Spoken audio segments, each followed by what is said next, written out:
SoundCartel.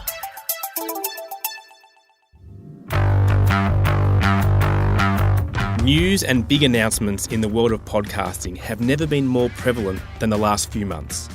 So, to tell us what it all means for brands, this episode we talked to Pod News editor and good friend of ours, James Cridland. So if you're looking for people, as I think that any brand really should be, then Spotify is probably an important place to be in. It accounts for, I calculate, 30% of all downloads. Apple is accounting for 40% of all downloads, so it's relatively close.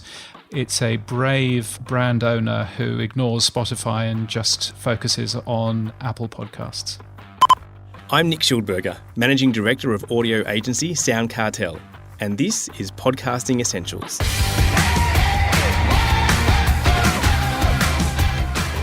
Welcome to episode 8 of season 5. And joining me is producer and co-host Nicole Goodman. Hello there, Nick. So good to be back for another episode.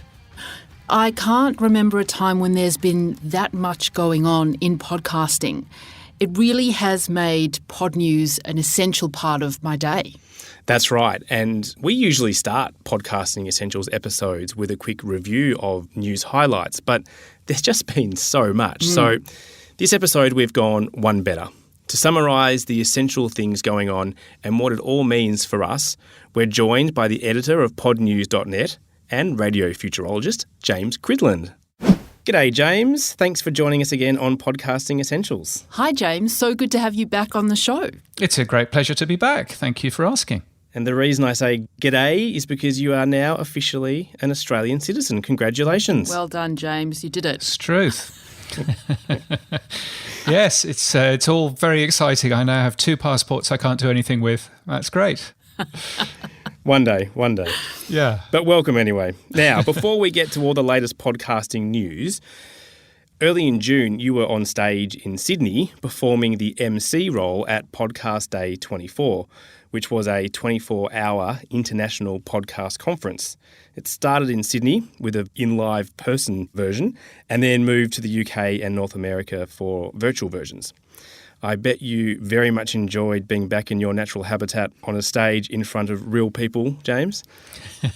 It was great. It was very weird being in a room with lots of different people, and yes, and some people were even shaking hands, which is not right. Not right. So I was doing the whole fist bumps thing. But it was a really good day. And one of the things that I think really came out of that day was just the maturity of the Australian podcast industry. And I think it's a tremendous credit that we could hold our head up in front of the rest of the world's podcasting industry and have just small Australia with our 20x number of people who live here in comparison to all of Europe and all of the US. So it was really good to have so many great people speaking, including both of you guys. Yes, it was a pleasure to be there, unfortunately only on the screen, because at that point we were in lockdown in Melbourne and couldn't make it to the beautiful venue in Sydney. Indeed. Next year. But next year, yes. If we do it next year, then that's an absolute certainty. It'd be great to see you. Yeah. Were there any particular themes or takeaways that came out of the full day of international speakers? I think there were a lot of different things, and obviously, looking at the different industries across the world is always interesting. I think Podcast Day 24 has its roots in the broadcast world and has its roots in radio broadcasting in particular, and it's very interesting seeing the different ways that different broadcasters have taken the opportunities that podcasts can give and run with it. And we heard from RNZ in New Zealand, where they make all of their shows as podcast first, so that they are then played out on the radio, but they are podcast first, which is a very different experience to many other countries across the world. So it was interesting seeing that, and also interesting hearing from so many creative people as well. Moving to news, James, probably the single biggest topic in recent months has been the announcement by both Apple and Spotify of their paid subscription offerings for podcasts. And since our last episode, Apple has released their version. We've mentioned it here previously, but now that it's live, what does it look like and what does it mean for podcasters? Well, it looks very smart and very Apple-y, and it's all over the Apple Podcasts app, as you would kind of expect, because for the first time, Apple is actually making money out of podcasting, which is really good for them. And I have to say, I've looked at it and I think Apple have done a great job. I'm not the world's biggest fan of Apple, but I think Apple have done a great job here. They have pulled something together that works for the majority of podcasters, for the majority of publishers, and it works in terms of both networks and individual shows. It works in terms of the way that you want to charge people and all of that. I think it's a very smart and well thought out tool. And I think one of the clever things about it is the channels idea of being able to have a channel that you can charge for if you want to, but that's a channel that combines lots of different podcasts from one particular podcaster. So there's a channel on there called Podcast Industry News, which has both Pod News and Podland, which are the two podcasts that I do as one example. And I think that that obviously has some real advantages in terms of other people finding great shows to have a listen to. Now, obviously, the battle between Apple and Spotify has never been hotter, but who's actually bigger? So, in other words, which is getting the most downloads? Obviously, a metric that brands planning their distribution and amplification strategies really rely on. Yes, and I would say that they shouldn't be. I would say that they should be focusing on people, first of all, not on downloads. Downloads is very different.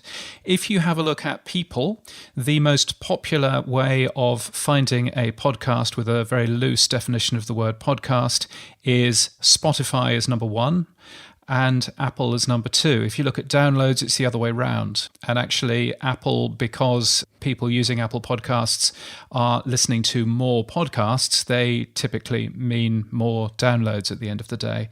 So if you're looking for people, as I think that any brand really should be, then Spotify is probably an important place to be in. It accounts for, I calculate, 30% of all downloads. Apple is accounting for 40% of all downloads, so it's relatively close.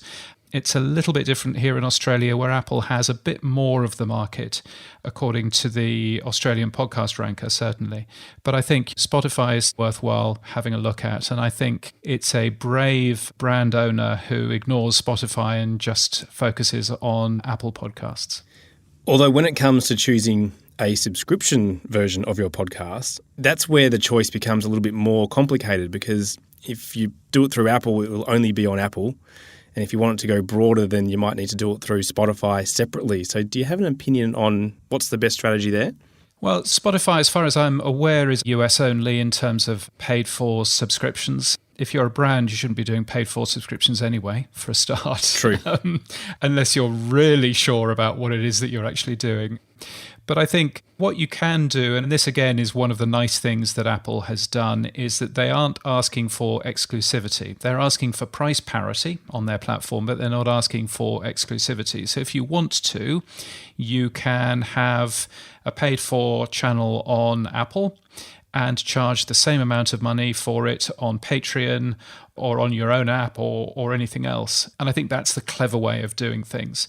I suspect that Apple is going to launch the Apple Podcasts app for Android. It would kind of make sense. They've launched Apple Music for Android. They've launched a bunch of other services. I think FaceTime is coming soon as well. So my guess is that that's going to happen relatively quickly. So that'll catch the other 45% of Australians who use Android phones. But I think making sure that you're not just in Apple's platform is probably an important thing. Now, having said all of that about Apple and Spotify dominating podcast downloads, why does YouTube often appear in surveys as the number one destination for podcast consumption? How is that possible? Well, it all depends on what a podcast is, doesn't it? If you talk to somebody technical, if you talk to someone like Adam Curry or Dave Weiner, then they will tell you that a podcast is an audio file, probably in MP3 format, without DRM, available for download, and it comes via an RSS feed in an enclosure tag and all of that kind of stuff. And that's lovely. And that's a technical answer for what a podcast is. When you ask human beings, though, then a human being will turn around and say, it's on-demand audio. It's a bit like a radio show, but it's on demand. And if you think of it that way, then yeah, there's an awful lot of podcast consumption, on-demand audio, which is consumed on YouTube. So the very latest data that we've got is from Q1 of this year, where Edison Research, this is in the US, but Edison Research says that Apple Podcasts is the number 1 platform, Spotify is number 2, but they're both very, very close, and YouTube is number 3, even though it doesn't satisfy any of the technical standards for what a podcast is. So I think it comes back to human beings and what a human being thinks a podcast is, and therefore whether it can be consumed on YouTube as well. So should brands release their podcasts to YouTube? I think brands should certainly consider YouTube as one of their outlets. Whether or not that means producing a podcast and putting it out on YouTube is one thing, or putting clips of that podcast out on YouTube is probably a brighter plan, to my mind. You know, and obviously that means that recording video is therefore an important thing. Being in a nice studio which looks decent on camera as well as sounds great on the podcast is also an important thing as well. So I guess you've got all of those things that you need to consider. What YouTube doesn't work particularly well for is putting up a logo and then some audio. YouTube will pretty well always hide those sorts of things. But turning that into a bit of video, into some video clips, yeah, absolutely. You know, make sure that those are uploaded onto YouTube and anywhere else that your audience is. Facebook, TikTok, Instagram, all of those sorts of things. Now, as we know, there's been an explosion in live audio chat room services, encouraged obviously by Clubhouse. Facebook has a version, and just recently Spotify launched their version called Green Room. I actually thought it might be just a COVID fad, but it seems that they're here to stay. So which are the ones that we should be paying most attention to, James, and how should they be best approached by brands? Yeah, I think these are really interesting social audio tools. I wouldn't bother looking at Facebook's yet because Facebook isn't making it available anywhere outside of the US, so we can ignore that one. But I would personally have a look at Spotify's Green Room, which seems to be a service with a lot of people already using it. And my suspicion is that we will see a bunch of the talent that Spotify can attract using Green Room as their way of producing great audio. One of the clever things about Green Room is that you can ask it to automatically record your room and then send you that as an audio file afterwards, which is great because it makes it theoretically into a podcast almost immediately. So you can do some quite nice things with that. They've already announced a couple of shows which are going to be recorded in that way and be made available as a podcast. Then there's Twitter Spaces, which is another one of these audio services that is working very well. Again, appears to be attracting people in an app that they would ordinarily use, which is the important part here. And so, you know, Twitter Spaces is worthwhile having a look at too. And Clubhouse itself, it seems to be struggling now. They didn't get up and running on Android fast enough, so they ignored 80% of the world, so that was a bit of a mistake. And their time with influencers appears to have run out. So they're now hoping that it's just organic growth, and I'm not sure that they can necessarily weather the storm of Spotify coming in with a very polished product that works really well, and Twitter Spaces and a bunch of others. And there are specific ones for India, for Asian countries as well, which is worthwhile, you know, having a look at too. So lots of movement in this space, I think. It does make it hard when Spotify decides to do something properly. Yeah, exactly. Speaking of other big players, this time last year, Amazon was not a player in podcasting, but they sure have entered with a bang by purchasing the Wondery podcast network for, was it 300 million? Is that right, James? It was some large amount of money, yes. Off the top of my head, I can't tell you. But yes, they definitely jumped in, didn't they? Is Amazon Music a true competitor to Spotify, do you think? Well, Amazon doesn't care about Australia yet. Amazon is interesting. I'm not sure that Amazon have got it right yet. Amazon have a fundamental issue, which is that their podcasting isn't available everywhere. It's only available in, I think, 8 countries at the moment. More than that, you can't even link to your podcast on Amazon. because it's a different URL depending on which country you're in. So the US link won't work if you're in Canada. The Canadian link won't work if you're in Germany, which seems a bit of a ridiculous idea for something which is supposed to be global. I understand the technical reasons why they have to do that, but that's not going to work for a podcast host. But I think what Amazon have done, which I think is very clever, what they've essentially done with Wonder is they haven't bought a podcast company, they've bought a content company who have some great ideas, some great formats that they can turn into shows all over the world. But they also are going to be turning those into TV and movies as well. And of course, Amazon has Amazon Prime Video and all of that kind of stuff. And of course, books too. So, you only have to look at Ear Hustle, for example, which will have a new book out at the end of the year, or a very famous podcast. Similarly, 99% Invisible has a book out. That plays into Amazon's strengths, as well as obviously some of Wondery's shows have already been made into TV shows. So I think that's probably the reason behind Amazon's purchase. There is another story that I feel like has Fire Festival written all over it, James, and that is the story around podcast platform Himalaya that made a huge entrance into the market in 2019, claiming a $100 million investment from the huge Chinese audio company Himalaya. But was it all just BS? I mean, that's the claim. What's going on? Yeah, this was a story that, I started working on in January, actually, and realized that this was a story that I did not have the legal understanding to cover. And so fed a bit of information to The Verge, which has put a great story together called The Podcasting Hype House from Hell.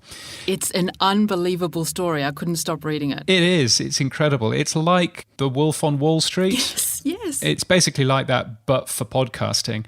The subtitle of the story is What Was Intended to Be a Schmoozy Haven for Creators Turned into a Perplexing World of Cocaine, Dog Poo and Unpaid Bills. Yes. That, I think, says quite a lot of what this story is all about. But it's probably more about Peter Vincer, who was the CEO of Himalaya, who then moved to run something called High Studios, which is now called Notorious, which is a podcast publisher which is, depending on who you listen to, an amazingly good podcast publisher and is brilliant, or is a podcast publisher who is spending all of its money on drugs. Who knows? But it's a fascinating story.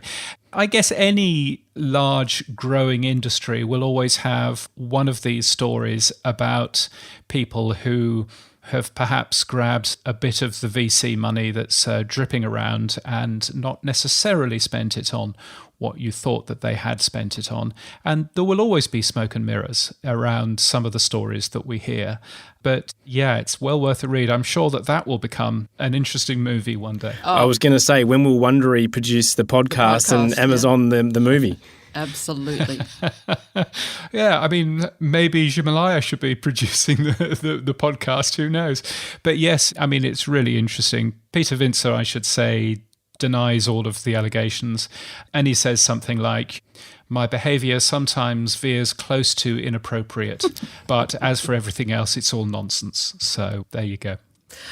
Well, James, before we finish, what else has stood out for you in podcasting news more recently? Oh, I think there's a couple of things. I think, firstly, Facebook has just launched podcasting within their app. So you will be able to, it's only for the US at the moment, but who knows, it might come down here eventually. You'll be able to have a listen to podcasts directly in the Facebook app. Now, not very many people will, I don't think, but I think what it will do is it will open up podcasting to a new audience that hasn't necessarily heard them in the past. So I think that's good, and particularly good for brands, obviously, because it does mean that brands will be able to share the podcasts that they've been working on through their Facebook pages and through the existing relationships that they have with audiences. So I think Facebook podcasting is certainly something to watch out for.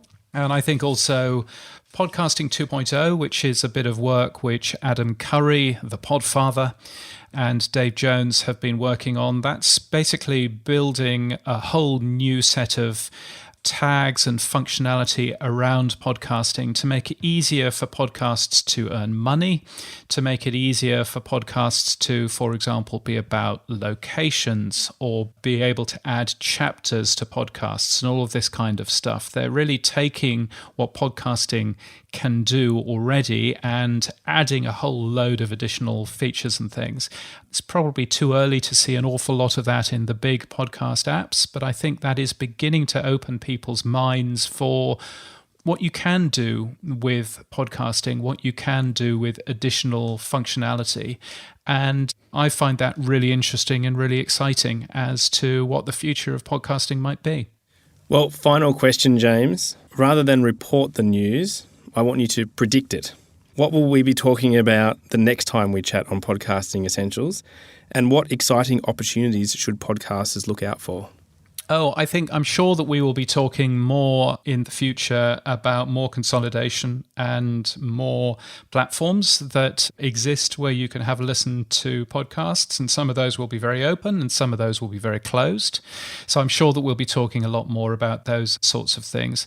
I do think that there are some very exciting things coming in terms of different revenue streams for podcasts. And I think what we've had in the past is we've basically had an industry where if you wanted to earn some money from your podcast, then you had to have a 30-second slot in the middle of your podcast where somebody shouted to you about Noodlebox. And Noodlebox is a fine Australian company, but I think podcast advertising is a little bit more than that. But I also think that revenue is a bit more than that. And so I think what excites me about Apple Podcasts paid subscriptions, what excites me about the value for value, Bitcoin, cryptocurrency stuff that Adam Curry is working on, all of this type of thing, is that the way that we can earn out of podcasts is going to be lots of different ways, and they're going to be very easy for a lot of different podcasters, which will mean an awful lot more really good, exciting content coming out, which won't necessarily have to be advertising friendly. And that should make for some really interesting audio in the future. Fantastic. Plenty to look forward to. Thank you so much, James, for joining us once again on Podcasting Essentials. Thank you, James. It's been fantastic. No, it's been a great pleasure. Thank you for having me on. Please have me on again. We will. We will. Well, that's it for this episode of Podcasting Essentials. Thanks, Nicole, for joining me. As always, it was fabulous. Thank you, Nick. For more about us and how we can help you produce a podcast, visit soundcartel.com.au or our socials at SoundCartelAU.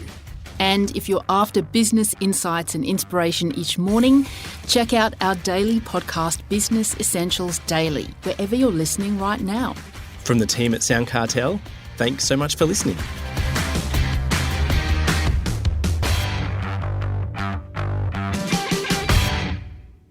SoundCartel.